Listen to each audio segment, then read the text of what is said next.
I saw Pac 20 minutes before he got shot. I saw Pac in Vegas, about to get into the car. He's coming out the hotel. And we walked off, and we got in the cab, and they got in the Bentleys and all that other stuff. And, you know, we went on to another party, and 20 minutes later, we heard Pac got shot. I was at Warren G's house in the living room. I think we was playing a video game, and we kept getting a whole bunch of calls and pages. Somebody told us to turn on the news, and we turned the news on, and we seen the little shit. I remember calling a Fanny and saying, "Faye, do I need to get on a plane right now?"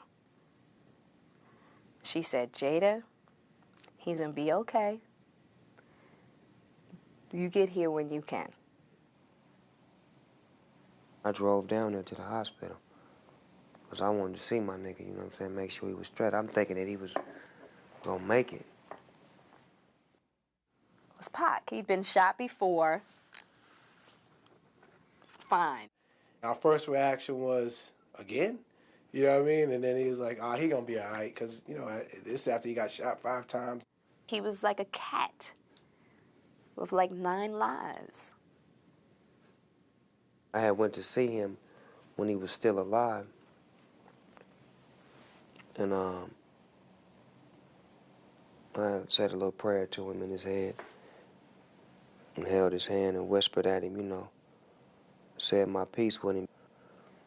You know, he didn't have no consciousness, but I felt like my spirit and his spirit connected, and I felt like he got it. When I heard that Tupac died, I was cooking in a restaurant.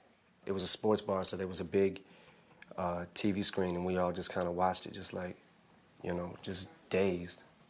My mother knocks on the hotel door. Will opens the door.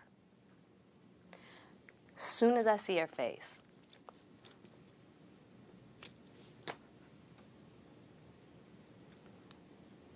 I knew he was gone. I cried like my mother cried when Marvin Gaye died. A lot of people that worked at the job that I worked at didn't understand Tupac or didn't understand the music, so we're looking at us like, what's wrong? What's the big deal? Get over it. And it's like, nah, this is a really fucked up day. For the longest, I think anybody who had something to do with hip-hop and loved the music there was a sense of mourning for a long time. Could it be my destiny to be lonely and checking for these hoochies that be on me cause they phony? With you it's different.